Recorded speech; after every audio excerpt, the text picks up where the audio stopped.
So we're live tonight. Good evening, everybody. Welcome, welcome, welcome. Hi. Oh, so we're live tonight. Welcome. Welcome to another edition of Swerve With Me. This is a show where we have adult conversations for mature audiences only. I am Miranda Innes, and as you come in tonight, be sure to tag somebody. I'm a little bit out of breath. I've been rushing around and just trying to get some things done. So tonight we are going to be talking about things that we feel guilty about. So we're just coming in. I'm a little out of breath. I'm going to give you time to come in. But as you prepare to tune into tonight's shows, you know how we do it. Tag somebody, let them know for sure that we are on the air tonight at 8 o'clock. So make sure you tag someone and come on in. Welcome to another edition of Swerve With Me. I'm trying to catch my breath because I've been rushing around, but I hope you guys had a really great day. Hope you had an amazing day, as a matter of fact, in the presence of the Lord, and you had an opportunity to spend some time with your family.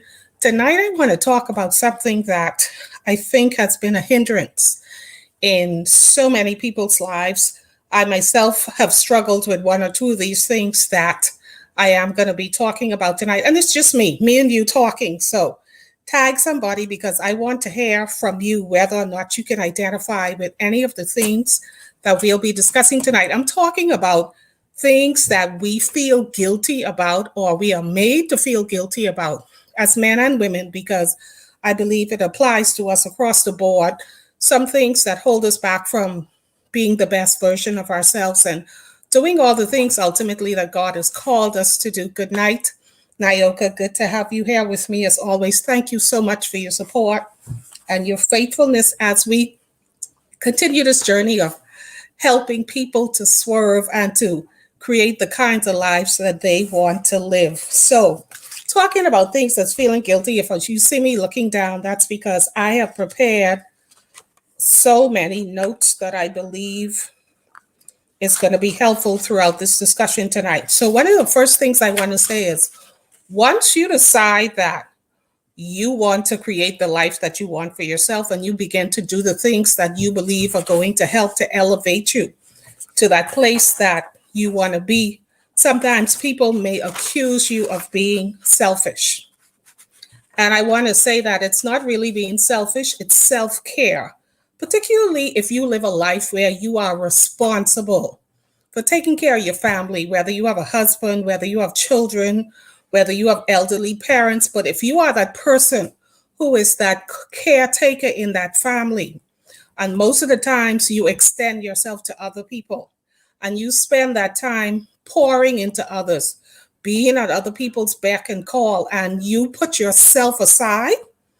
If you know anybody like that, or if that's you tonight, tag somebody because they want to hear the show tonight.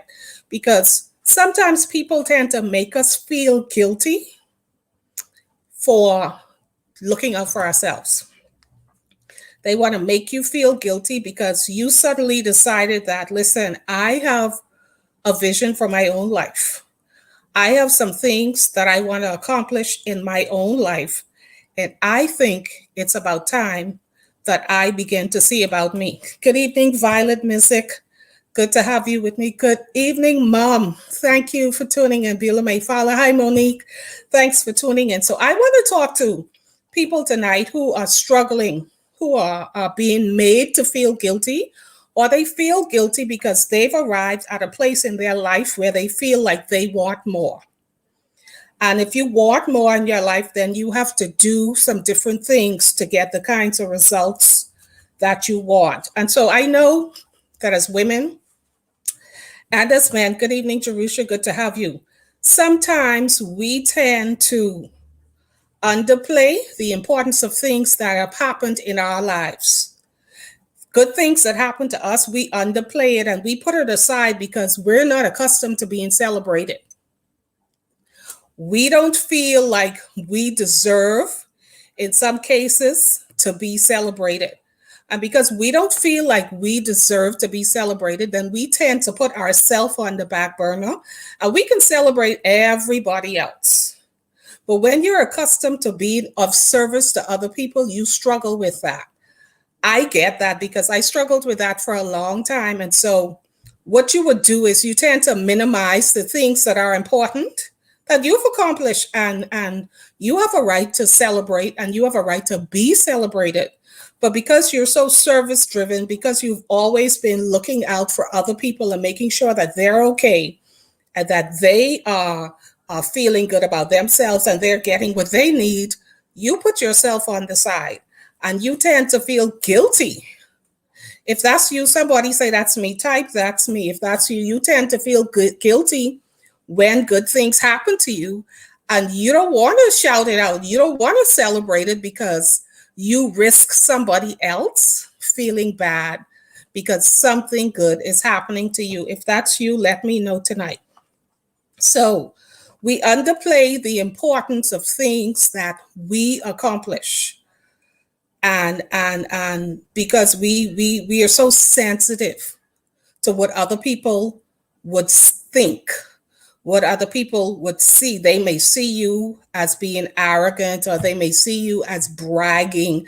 And so you underplay and you don't celebrate all the good things that God is doing in your life and has done in your life because you're trying to be protective of them. And then some of the things that we also suffer from is overthinking. And we overthink because every time something happens or every time something good is about to happen in our lives, we overthink it. What are people going to say about this? How are they going to perceive this? What if it doesn't work out? What if this happens? What if that happens? And you cloud and flood your own mind. Hear me good. You cloud and you flood your own mind with all the reasons, the negative reasons, that is, why you shouldn't do a particular thing, why you shouldn't venture out to something new, why you shouldn't get something. You struggle with that because, again, you're thinking about how other people are going to feel. Good night, Mia. Good night, Jerusha. Good to have you. And so you tend to overthink everything. And I'm saying to you tonight, that's guilt. That's a form of guiltiness and not allowing yourself to be. You're gifted. You're talented. You have a right to take up space wherever you are. I like to say, whenever you walk into a room, you belong there. That's why God ordered your footsteps there. So you should never, ever feel like you don't belong, that you don't have a right. And you shouldn't overthink good things that are supposed to happen for you. I mean, they're just supposed to happen. And you don't allow yourself to embrace those things. And I'm saying tonight, you should allow yourself to embrace those things. Another thing that we struggle with and tend to feel guilty about is our mental and emotional health. We don't put enough emphasis, I believe, culturally, as a people of color, on our mental and emotional health. If we're struggling with things, we've been conditioned to be strong, to just take it. We've been conditioned to just carry things and not to talk about it and not to let anybody know your business and not to let anybody know that you're struggling in a particular area. We've been conditioned like that culturally. But I believe that all of us have seen what that has caused us in our culture, in our communities, when people are not well. And I'm sure each of you know, if not in your individual family, you know somebody who's struggling with mental illness. You know someone who's not emotionally well. And I want to say to somebody tonight, it's okay. It's okay to go and seek help. You can go to a Christian counselor and they can pray and counsel with you. And sometimes you could just pray and get a miracle. But can I tell you that the miracle is an exception? That's not the rule. Most people have to walk it out. They have to go through a process. And if you know anybody who's struggling, there is no shame in that. There are professionals in the marketplace and in the church that are trained to help you walk through that feeling of not belonging, that feeling of struggling, that feeling of being depressed, that feeling of not being good enough, and whatever else comes with that. There are people who are trained and anointed to help, and there's no reason for you to sit in shame. There's no reason for you to sit quietly and just allow life to pass you by because you believe you're not deserving to be happy and to be healthy. That is a real thing that needs to be dealt with. And so if you're struggling with it, go and get some help. If you know somebody, continue to encourage them to get help because all of these things are guilt that's just hanging over our head and nothing good will ever come out of that. Another thing I want to talk about is that sometimes you need more than someone to just pray with you. Sometimes you need somebody to hold your hand and walk it out and really stop you and check you when you slip back into those feelings of negativity, when you slip back into that feeling that I don't deserve this or I don't belong here. You need somebody who's going to check you. You need somebody who's going to hold you accountable so that you are in a position to conquer, to dominate the space that you were ordained to dominate on this earth. And so another thing I want to talk about is don't feel guilty for having to stand your ground. I know sometimes when you stand your ground in some particular areas, whether you're a man or a woman, people accuse you of being bossy. They may accuse you of being aggressive, or they may even accuse you of being rude. And to that, I say, you have a voice and you have a right to speak your truth. You have a right to say exactly what's on your mind, but you have to do it wisely. You have to do it at the appropriate time, but you should not be silent. If you have something to say, you should say it, but you should say it tempered with grace. I know my mom, spiritual mom, always used to say, like, taste the words that you're going to say before you say them. But just because somebody may not like what you are saying, or they may not approve of what you are saying, that doesn't mean it shouldn't be said. You just need the wisdom in how to say what you need to say. And that when you say, the spirit that you say it in is received. But don't you feel guilty for speaking your truth? Don't you feel guilty because you have a different opinion? Don't you feel guilty because you're in a room of people and everybody's agreeing and you happen to be the only one who has a different perspective? I've been in situations in my professional life where I've been in a room where people were agreeing with things, and I am saying, but if you only look at it this way, perhaps this would happen in my mind, because I didn't always speak up. I didn't always speak up. I was at a period in my life where I sat in silence in spaces where I knew I belonged there, but I also knew that the people didn't want to hear me.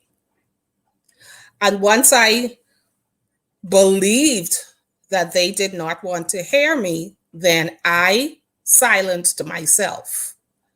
And I allowed my perception of what they want to keep me quiet until I came across someone who was a strategic planner, and he came in the on the job where I was working and did a DISC profile. Some of you may be familiar with DISC profiles. It's like a personality profile where they test every person, they test teams, they test managers and their team members, supervisors, etc., etc. And when they tested, when they did the test on everybody and the strategic planner did my test, he discovered that what he saw in his scientific test and who he was looking at were not the same person. And he pulled me aside and asked me what happened. And I shared with him what I said to you. And he said some things to me that set me free for the rest of my life, because he said to me, "You're here because you have a voice. You're here because they need to hear what you have to say, whether they want to hear it or not." And he said, when you don't speak up and when you don't say what you need to say, you are doing a disservice to God. You are doing a disservice to the people that you work for, and you are doing a disservice to yourself. Those words set me free forever. And so if you find yourself in that kind of company where you have been shut down, where you've decided that you're not going to say anything because they're not listening or they don't want to hear you, think about it first, that because you have a voice, you have something to say. Think about it that God has given you that voice. And when you don't speak up at the right time, in the right place, then you're doing a disservice to Him. If you think about it in that vein, you'll be silent no more. You'll be silent no more, because you would recognize that you have an obligation. You have an obligation to say something. So yeah, Marcia, yeah, that was powerful for me. That was definitely powerful for me. So don't feel guilty for standing your ground in any space that you find yourself in. Good night, Esther Farrington. Another thing I want to talk about is don't feel guilty asking for help. Don't feel guilty. There's always someone available to help you, no matter what your issue is.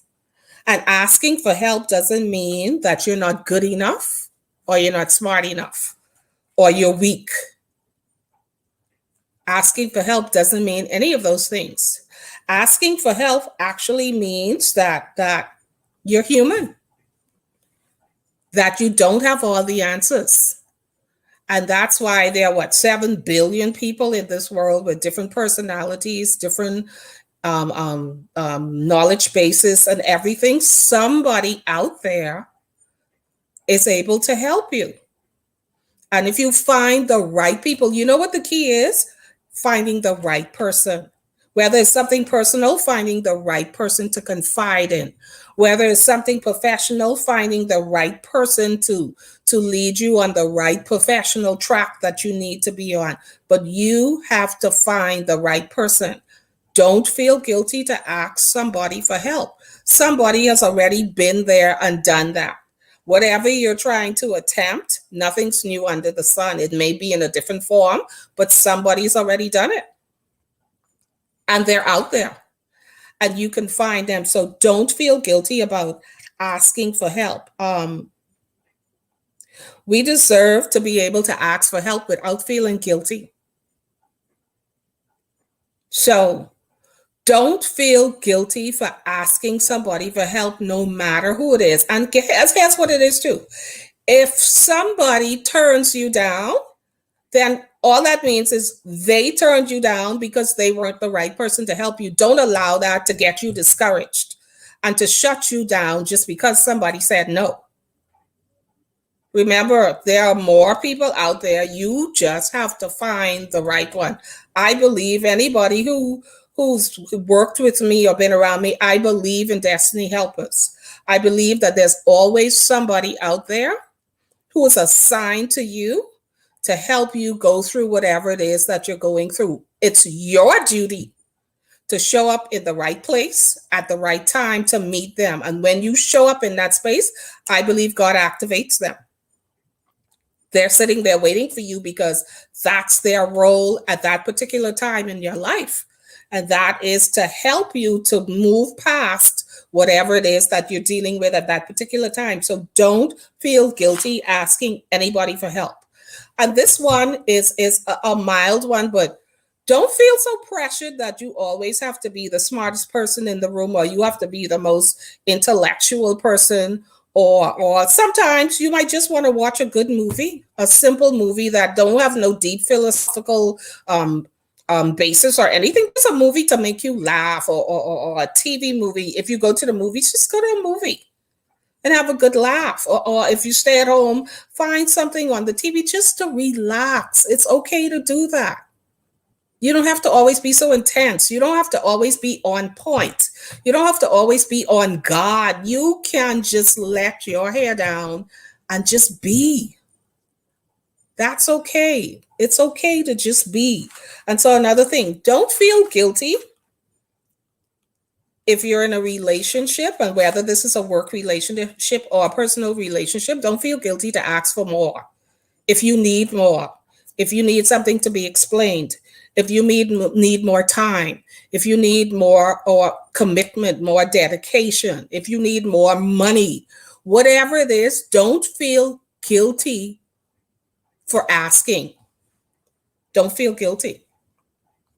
How would somebody know what you need if it's not stated?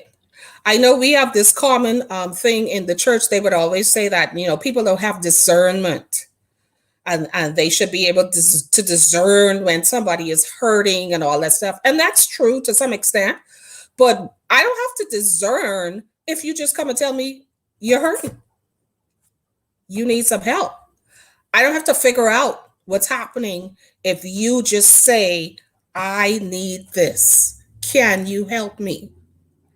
You see how simpler that really is? But if we can just tear down our own egos, if we can let down our own pride, if we can look past the what ifs and what people are going to say, and we ourselves have the discernment that we are saying others should have, then that discernment should lead you to the right person that you can confide in and get the help. I believe in taking responsibility for myself. I believe in that. And so I don't want to throw that weight on somebody else because I'm hurting and they didn't recognize it. Well, you have a voice. So why didn't you find somebody to say, I'm hurting, can you help me? That's just another perspective. But we always flip it. Oh, the church, they don't know how to discern. They don't know when people are. No, they don't have to guess. Just say it. Just say it. Push past the obstacles in your own life, in your own mind, and be able to just say when you need help. Yes, Violet, we need to be honest. And Jillian says it shows the human side of you. Yeah, we are humanity, or we are creatures of habit. And habits can be broken. They can be broken. But we have to make a commitment to ourselves that we want to be better. We don't want to walk around hurting when we can get help. We don't want to live in a silo as if we're the only person on a deserted island and there's nobody else there to help us. The men and women that you see walking around who are Christian believers and disciples of Jesus Christ, they are God's hands extended. They are God's hands extended. You just need to find the right hand to be able to help you. So don't feel guilty if you're in relationships to be able to ask for more. And don't wait until you're angry or frustrated, particularly if you're in a relationship. Don't wait until you're angry or frustrated to say something. And a lot of times that's when women tend to blurt out things. When they're angry, when they're frustrated, when they feel like their back is against the wall. And that's why men say we're emotional. That's why they say it. Because we don't respond. We don't speak to our feelings. We assume that the other person is just supposed to know. But what about if the other person themselves is going through stuff that you don't see because all you see is you and all you see is your issue and the things that you're going through? What if they're going through something themselves? That's why you need to say something. That's why you have a voice. And that's what we have to learn. I'm telling you, some people are just gifted where they're open, but that's not the majority of us. Most of us have had to learn how to express ourselves. Most of us have had to learn it. And it can be learned. That's the thing about it. But the question is, are you willing? Are you willing to make the necessary changes in your life so that you don't have to feel guilty about asking for more? If you have a spouse, I need more of your time. In a conversation, not a shouting match or anything. I need more attention. I believe we need to spend more time doing this. I believe we need to spend more time doing that. And then in the flip side, how can I help you more? But sometimes we're really just self-centered. And like I said, self-care, caring for yourself is not selfish, but self-centeredness, that's a whole different level. And so just remember when you're tempted to say they should discern what I'm feeling or what I'm, just remember that other people going through stuff too. Maybe they're so clouded in their own stuff that they can't see you, and if you don't say something, they won't be able to help you. So just remember that before you utter that. Ask for what you need. The scripture tells us, ask, it shall be given. Seek, you'll find. Knock, doors will be open. So don't forget to ask. Don't forget to ask. And don't feel guilty about treating yourself. If you need to take a break, if you need to treat yourself to dinner, if you need to go to a spa, whatever you can afford, don't feel guilty about doing that. Particularly, I know for women and having children, which are your priorities, that of course you are going to put your children first. You are going to make sure that their needs are met, etc., whether you're married or single. But in the midst of you trying to make sure that they're okay, if you're not okay, if you're not healthy, then you're not going to be able to give them the best of your service. And that's why it's important for you to be able to make that time for you. Now, whether you're a morning person or an evening person, take some time for you. If it has to be early morning, do that.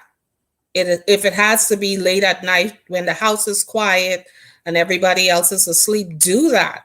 But I'm saying don't neglect yourself because you're so busy attending to other people's issues and concerns and all that stuff that you just keep overlooking yourself, and you're saying to yourself, I'll get to that tomorrow.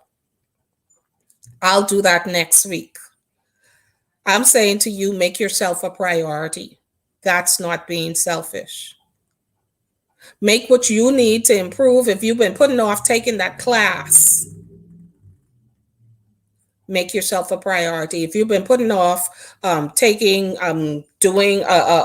starting a diet or starting to walk or run or whatever it is, if it's about you, I'm saying make yourself a priority, because you're not going to be effective in other areas of your life if you're not looking out for you. It took me a long time to learn this stuff.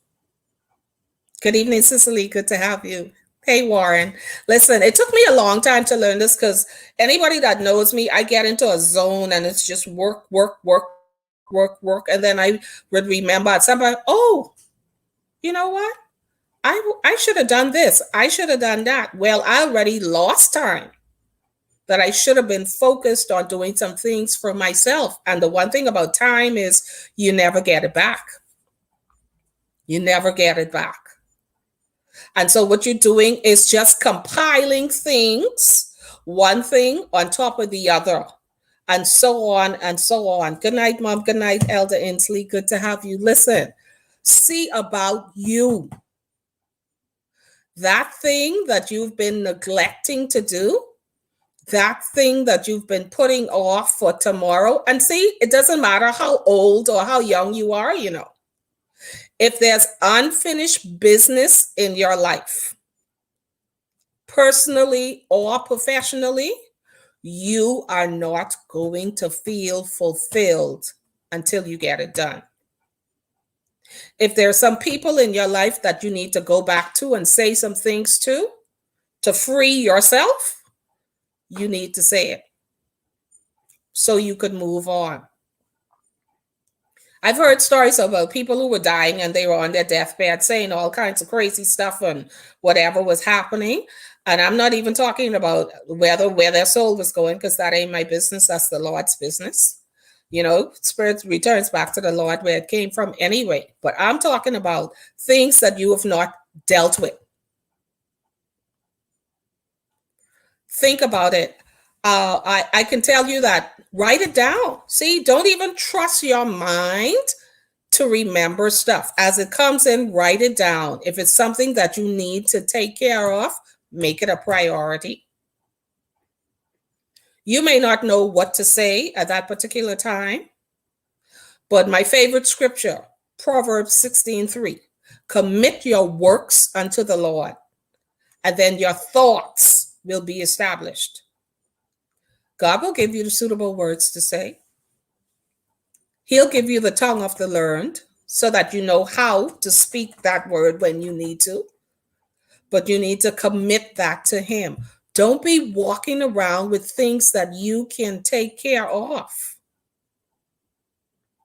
Don't be walking around with things that you can take care of. See, if you start doing that from an early age, the more you grow, the older you get, the lighter you're going to be, the more free you're going to be, and more importantly, the more of yourself you really have to give in service to others, because you will have something to share, like for real.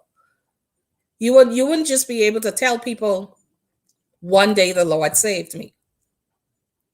You'll be able to tell people how you transition through, how you overcome certain things in truth. In truth, because you won't be afraid to show your vulnerability. You won't be afraid to show your scars. But you have to practice doing that. It's not easy, but it's definitely doable. It's definitely attainable. But you have to make a commitment to yourself that you want to start. You have to make that commitment that you want to start.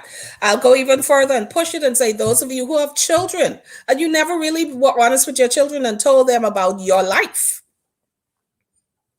They may have been born when you became a Christian, but you never told your kids who you were before you became a Christian, or your grandkids. Listen, while you have breath, you still have an opportunity. You have an opportunity to break some generational curses.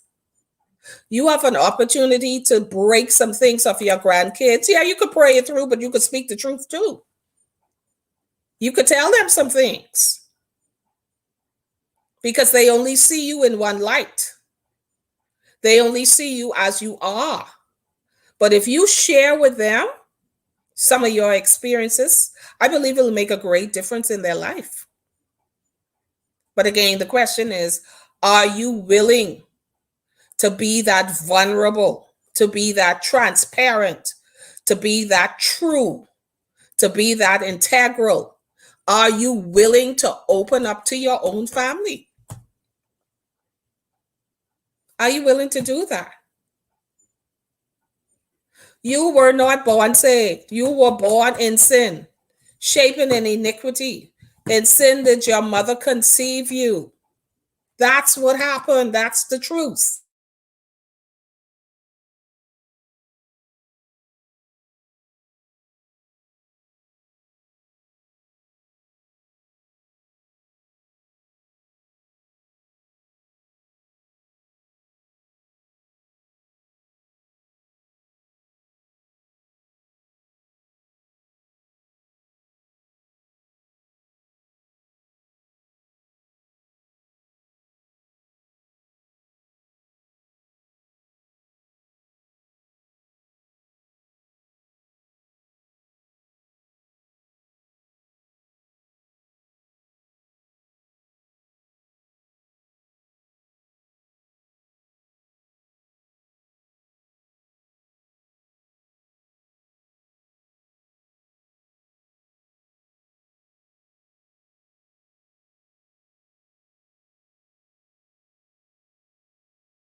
Okay, I must be getting through.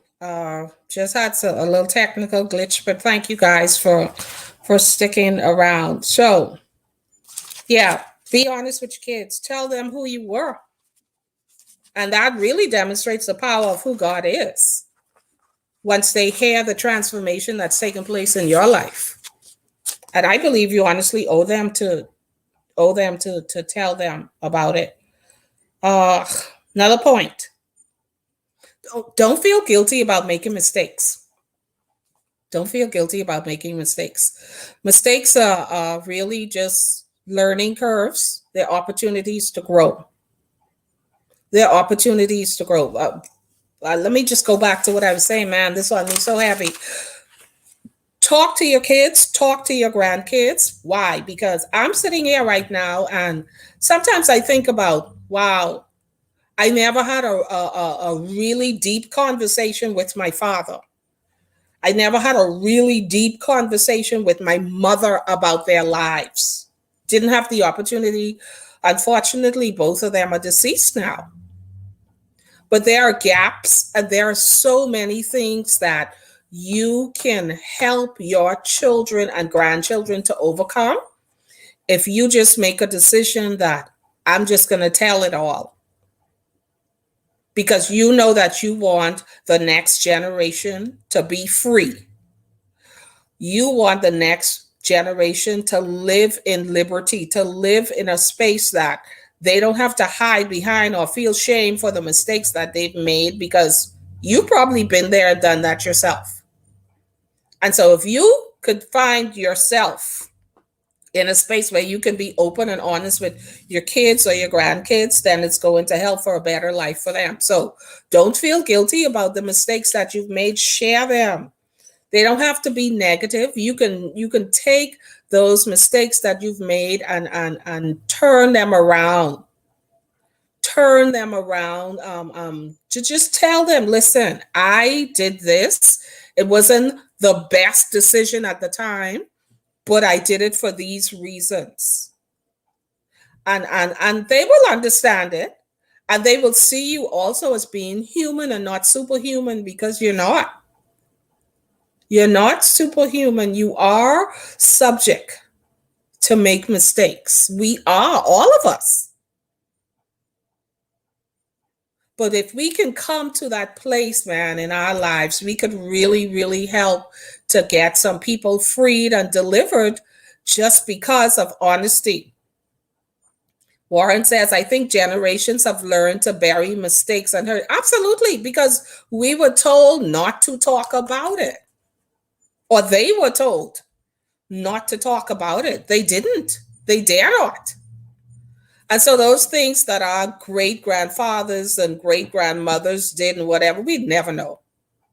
And we see things showing up in our lifetime, and we don't have a clue where they came from, because the ancestors never said it. And people, and it's no disrespect.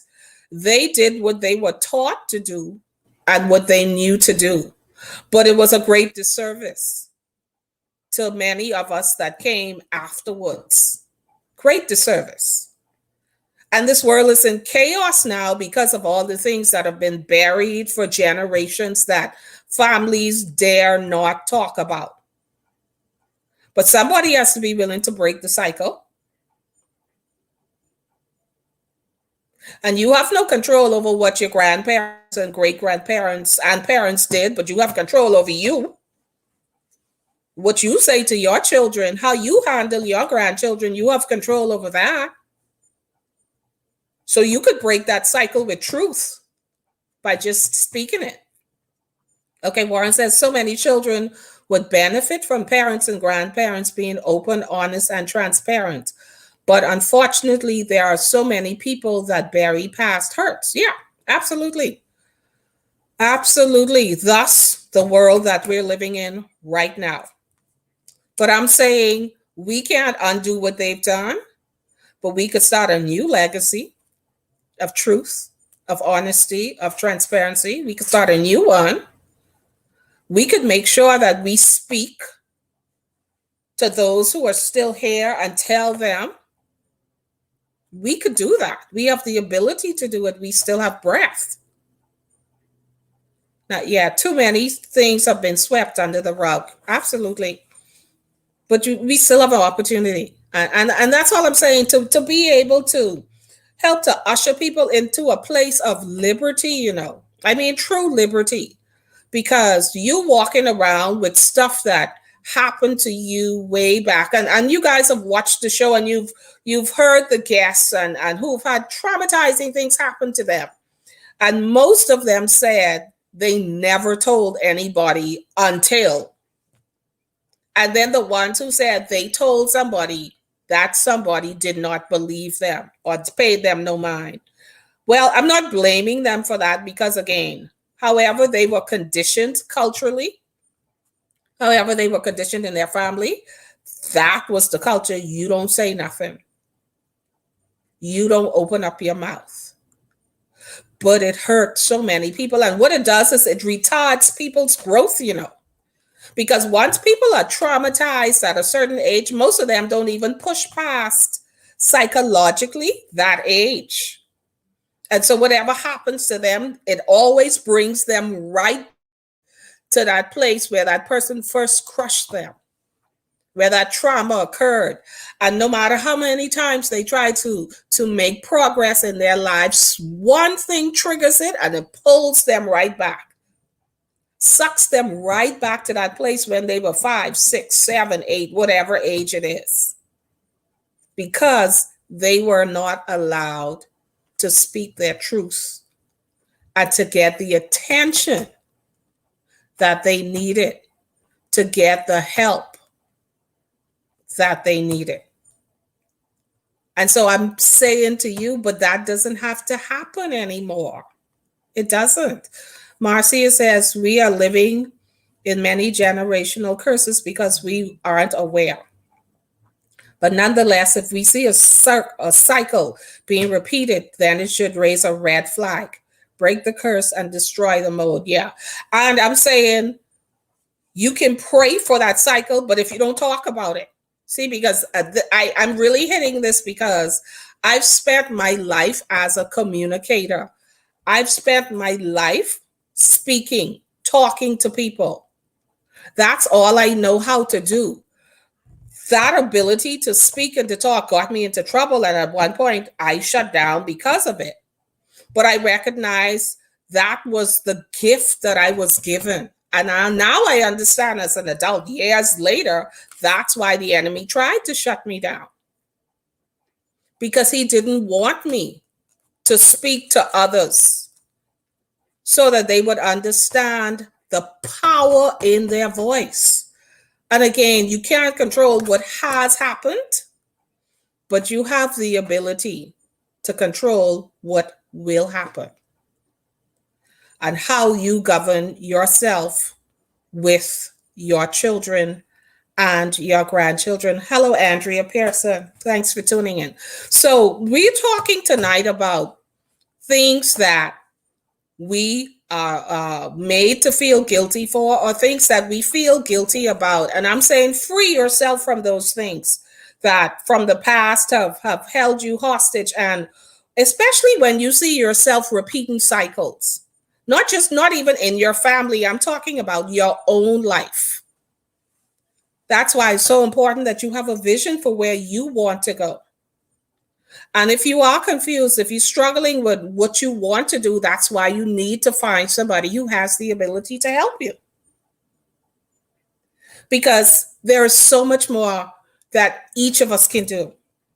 There is so much more of what can happen in your life when you have focus, when you have a vision, when you have direction, when you're not just talking about it, but you're being about it. You're making tangible steps towards the life that you want, so that you can have, you may have had awesome parents, but I know you want to go further than they went. You may have had a great childhood, but don't you want more? Don't you want more for yourself? Don't you want more for your children? Don't you want more for your grandchildren? And you have that responsibility and opportunity to be able to do that. So Elder Inslee says, my daughter said everything she saw or heard that I did that was wrong, she will not do them. So we need to talk to our children about what we need, what we did, and what we did so that they would not do the same things we did that was not right. Now, I can tell you about human nature.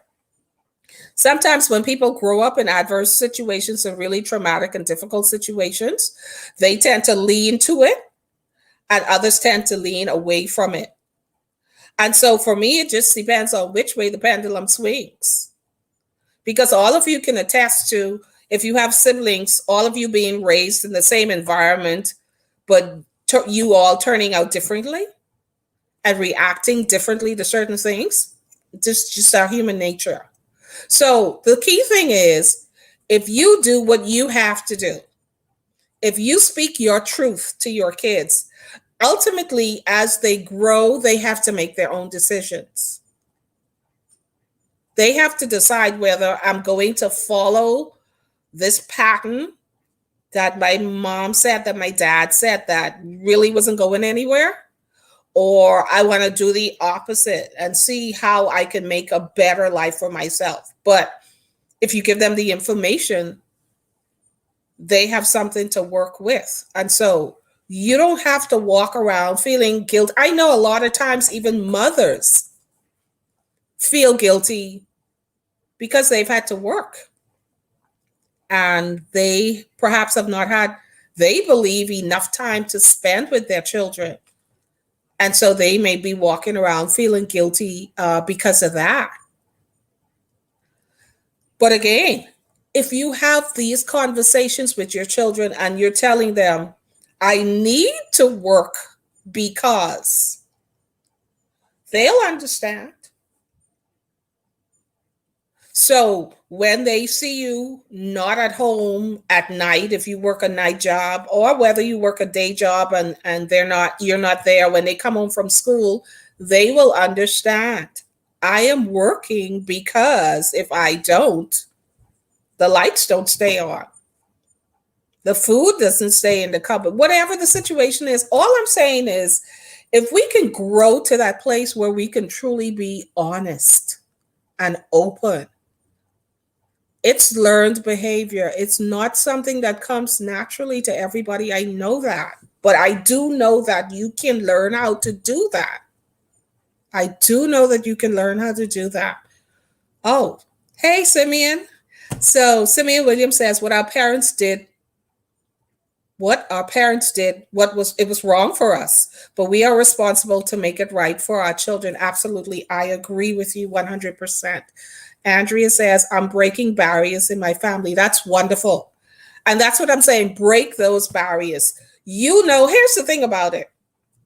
If you think about your life, for those of you who have kids, and you think about your life with your parents, and you think about the things that they did that you didn't like or you didn't agree with, or perhaps you didn't even know at the time. Well, you didn't even have a choice whether you agreed or not.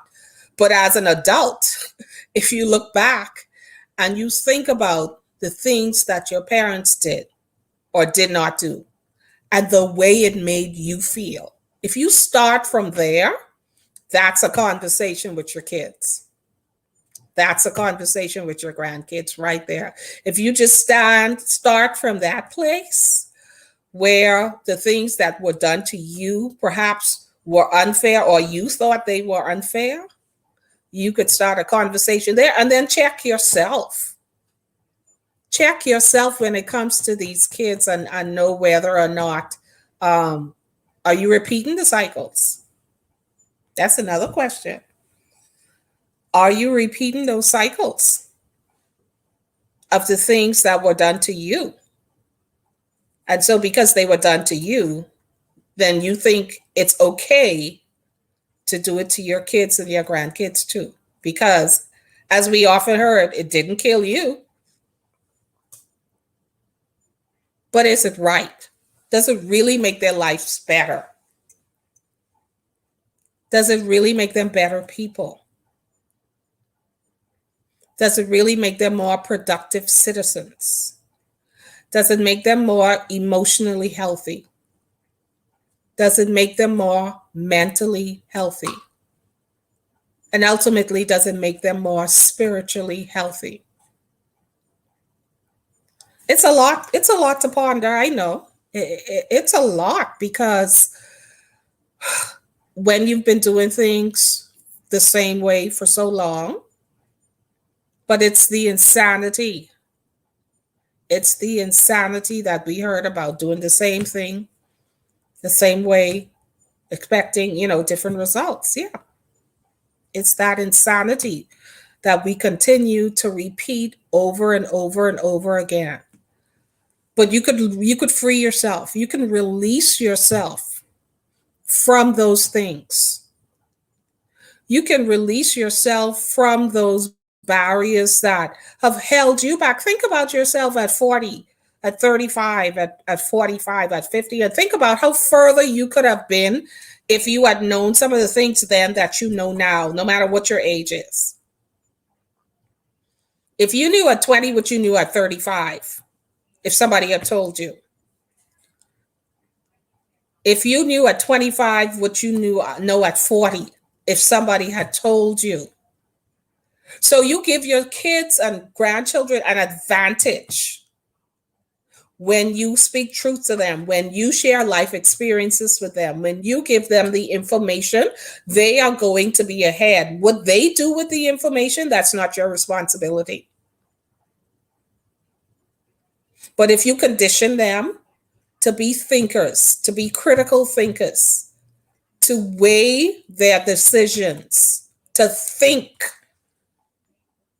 to respond and not react. If you condition them in that way, you are going to prepare them in a way that we were never prepared. We were never prepared. When you look at yourself, I'm sure you see grace in operation because had you known what you know now. That's why I tell people I'm so glad I'm 55 years old. I'm so glad I'm 55. I can't imagine being my 25-year-old self. I know so much more. I, I know so much more and so much more comfortable in my skin, in my mind, and who I am and what I do than I ever could have been. I am so glad where I am right now. I wouldn't trade it in. And so think about where you are right now, all the lessons learned, all the lessons learned, all the mistakes made, and how powerful a force you can be right in the space that you take up, right in your sphere of influence. Think about the force you can be to the people that come around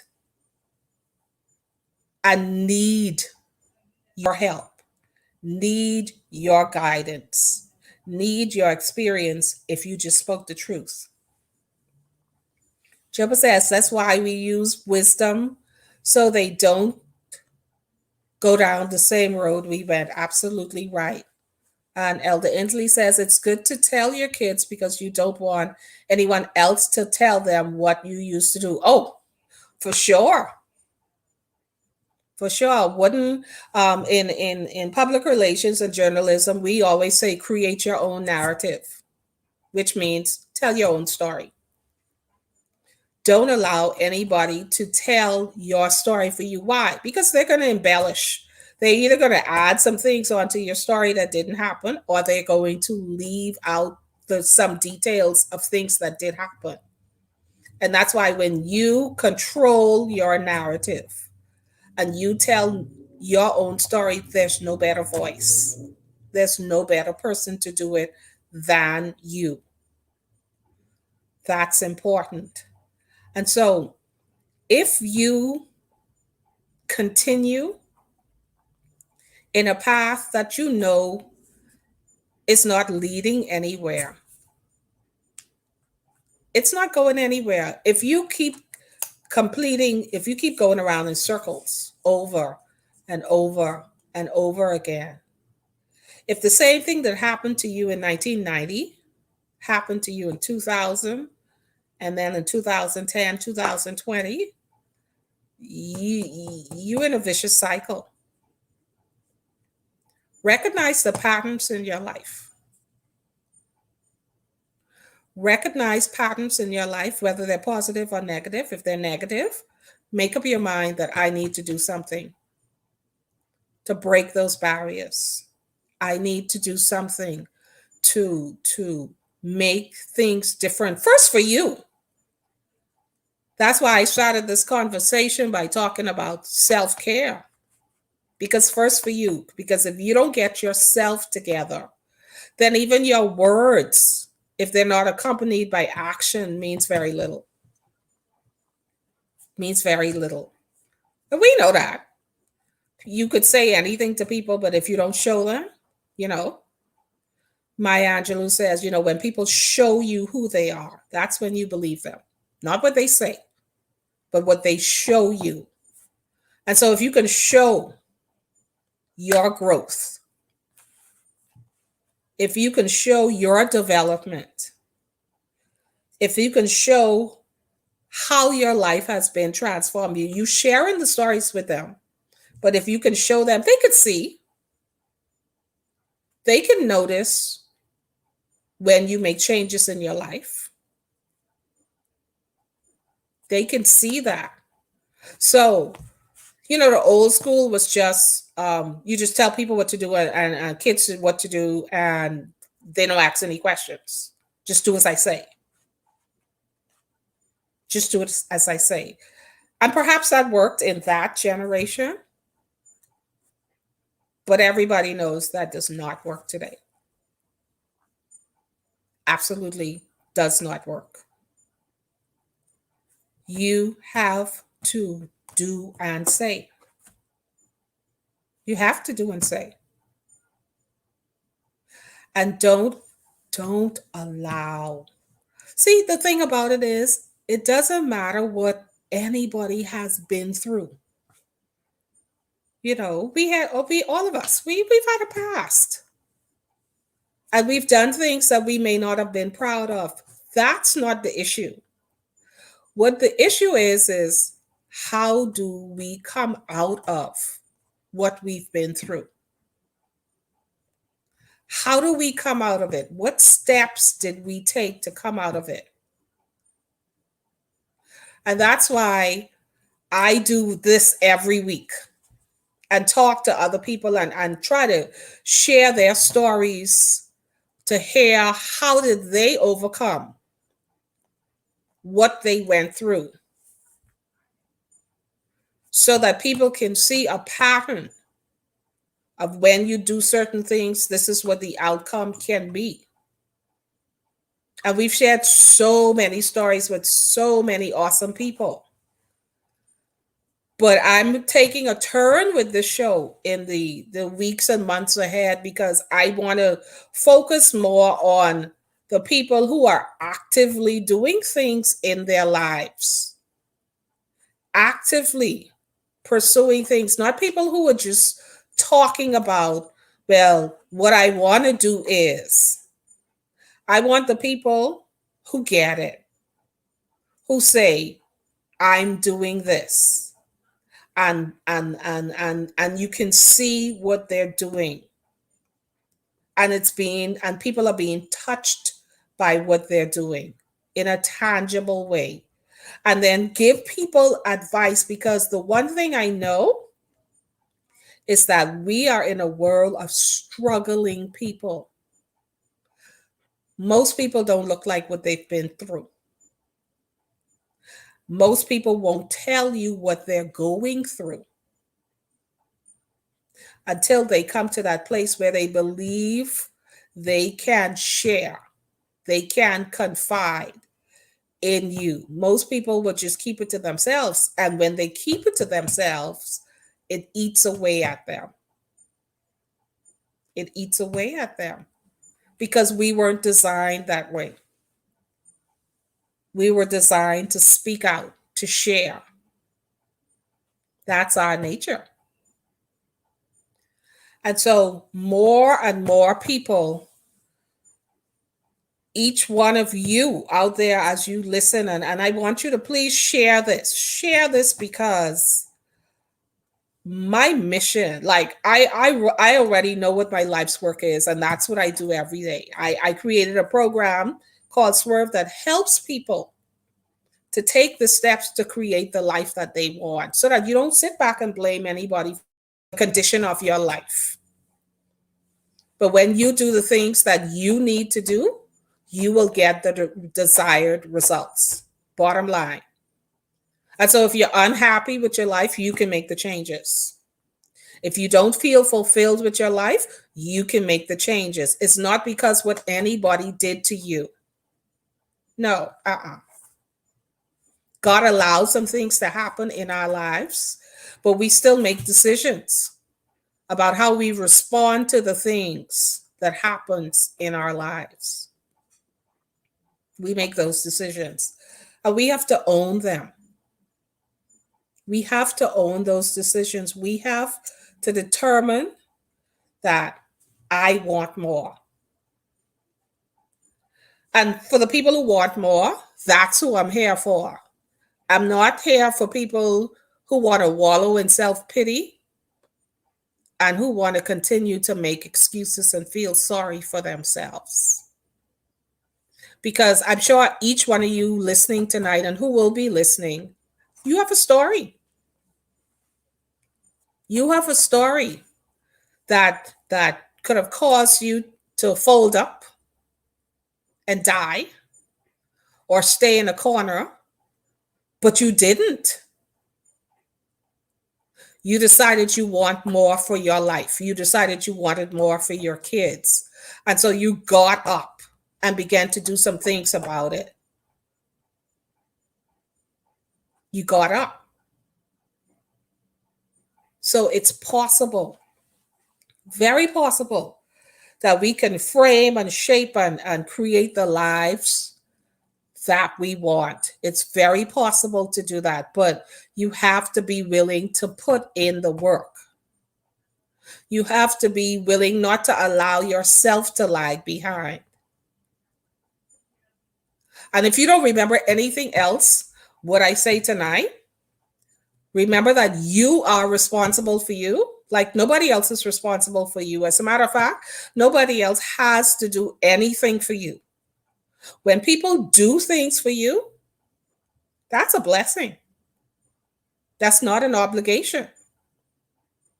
That really is a blessing that they did something for you because they didn't have to. But you thank God for whatever they do, but they're not responsible. Even couples. Yeah, the two are one and you do things for each other, but I even want you to understand that even if your spouse doesn't do something for you, that doesn't mean the world stops. That just simply means if it's something that needs to be done, then you have to figure out a way to either do it together or you may have to do it alone. This is something that needs to be done now, not necessarily just because you want it done, because there's a difference. But you have to figure out how to navigate. You can't stop in the middle of the road, because if you stop in the middle of the road, what's going to happen? You're either going to get run over, or somebody could just come and knock you out and you die. So whatever you're doing, whatever project you're attempting, you have to just keep moving forward. When one door closes, we know that another door opens. And again, don't get caught up in the people who say no or the people who don't understand what you're trying to achieve. Don't get caught up in that. That simply means they were not the right people. And so you have to work even harder to find those persons that can help you achieve what you need to achieve. That's what's happened. I'm an entrepreneur.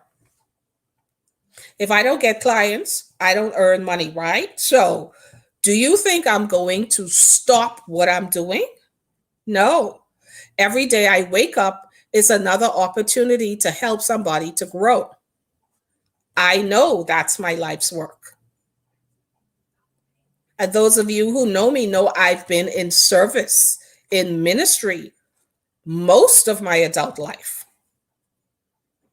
practically all of it, as a matter of fact. And so I understand why I'm here. I understand my why. If you're still trying to figure out your why, you can get help. You don't have to stay stuck. You don't have to sit around feeling sorry for yourself. You can get up and you can begin to do the things that are meaningful and pleasing to God. You can do that and make money doing it too, because I've heard someone say, I don't remember who it was but he I think it was Steve Harvey actually. The one thing that he always says is that your gift is your money maker. Your gift is your money maker, no matter who you are. If God gifted you with something, he knew you need to make money. He knew that. And some of us are multi gifted and multi talented. So, what am I saying? If one thing doesn't work, try another thing. If that doesn't work, try another thing. But there's something inside of you, something that you can make work for you. And if you teach these children and you say these same things to your kids and your grandkids, they're going to get it. There's something inside that'll work for you. Some people are good at their hands. I know. I see my brother Newton and Sister Violet are on, and the one things I probably never said it to them personally, but I want to say this publicly to them. They've taken the gift in their hands. Newton as a chef, and they run a really a restaurant that feeds so many thousands of people. But on top of that, what is the biggest thing? They recognize that as a gift, and they are a blessing to so many people as a result of them tapping into the gifting. And Newton was trained and everything. And that's another thing. When you have a gift, that doesn't mean you don't need to be trained, because the training just fine tunes whatever that gift is. But I believe that's why we were all created, for whatever it is that we do, that gift, because all of us weren't called to be in the pulpit and preach.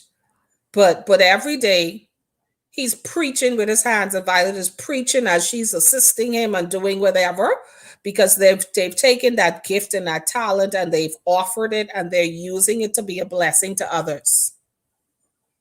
Even Elder Inslee, again, someone else who's gifted in sales and what she does, and she uses that as a vehicle while she's selling items, but that's a vehicle that she's using every day to evangelize and to share the love of God with other people. So whatever the gifting, the she has the ability to sell. Clearly, she's been doing it for over 20 years or so, and it's working for her. So even if she never stands in the pulpit every Sunday, which she does at some point, the fact is she's using that gift to be a blessing. Spend more time. If we spend more time, man, tapping into the gifts that God is giving us. And more importantly, for me, pouring into that next generation so that they understand the same things, and they get the guidance and the support and the instruction that we didn't get. Could you imagine how powerful they would be? Could you imagine how you will break those curses in your family lives? Because not only are you telling them this now, remember, you already demonstrating this to them. So they have a reference point that you didn't have when they look at you, when they see you using your gifts, when they see you using your talents, they have a reference point that they can look back to because they know it works, because they see it in action every day. They see it in action every day. So you're not just telling them what to do, you're teaching them how to do it, how to make it work. So do what you need to do to continue in that vein. If that means restructuring your life, no matter how old you are, if that means taking up a career or deciding to do something that you've had on the back burner for so long just because you had to raise those kids. And even some of you now raising grandkids. But if it's something that still comes up in you, every now and then when you're thinking about something, when you're wondering, when your mind drifts off or something, if there's still something that you have interest in doing, I say pursue it. I say pursue it. Go online. Even if you don't have the money to pay for a course or something, go on YouTube, Google it, do something. But make sure you die fulfilled. Make sure you tried your best to do everything. Everything that it was possible for you to do. It's not over. So if you got laid off during the pandemic or before the pandemic, that's really sad because you need the money, but that's just the end of one phase of your life. You're still here, which means that there's still opportunities for you to do some other things. You have that responsibility to find those things, though. It's your responsibility. And don't be upset if nobody's helping you at that point. Because the people that you may be looking for help from perhaps are not the people that have been assigned to help you. Remember that. It's not their assignment. So don't get upset with them because you're not getting the help that you think you need from them. There's another group of people out there. Remember, those destiny helpers. They're assigned to you, waiting for you to get in the right place at the right time. But you got to begin to think differently. You got to begin to think about the possibilities. Again, explore some things that you may have always wanted to do but didn't have the time to do. But now you do. You weren't just made for one thing. You weren't just made to do one thing. And so if the job closed down, and so that means your life is over? No. That just means that part is over. So you have other things that you can do. I remember, I just see Sharon. Good night, Sharon. I remember during the pandemic, I believe Sharon like made her first skirt or dress or something she'd never sewn before, I believe. And during that time, she learned how to sew, but that's not what she used to do. But she took an opportunity and learned how to sew something. So that's all I'm saying to whoever that applies to. Look again. Tap into something else.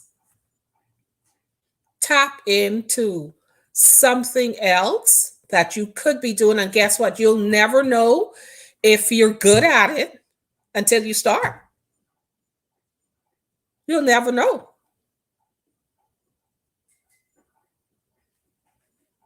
You will never know. And so I just wanted to really share. Okay, Newton says, thank you for the encouraging words. We just love the gift that the Lord has blessed us with. So we use it to bring glory to his name. Amen. And glory to his name you do bring. Absolutely. Absolutely. Monique Pratt, I need you to reach out to me. I need you to reach out to me. So message me after the show. I really want to talk to you. But listen, guys, I wanted to just take this time to just talk tonight because it was something that's weighing on my heart. And as we go through this pandemic, and we don't know how long it's going to last, and things are opening up depending on where you are, or it may look like there's no progress being made where you are. That does not negate the fact that you have gifts and talents that are inside of you that you need to figure out, what am I going to tap into that I already have to make a difference in my own life first before I can be a blessing to others.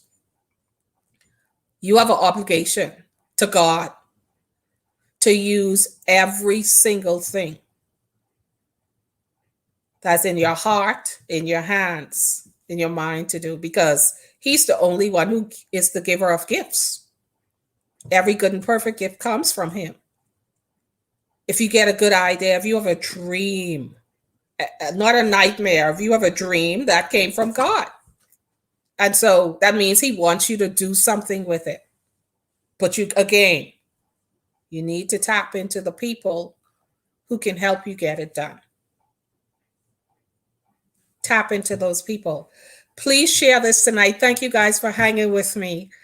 I feel relieved now because I got to share that and to get that off my heart. And I hope that it's been a blessing to you that have listened with me tonight, and for those who will watch it next week.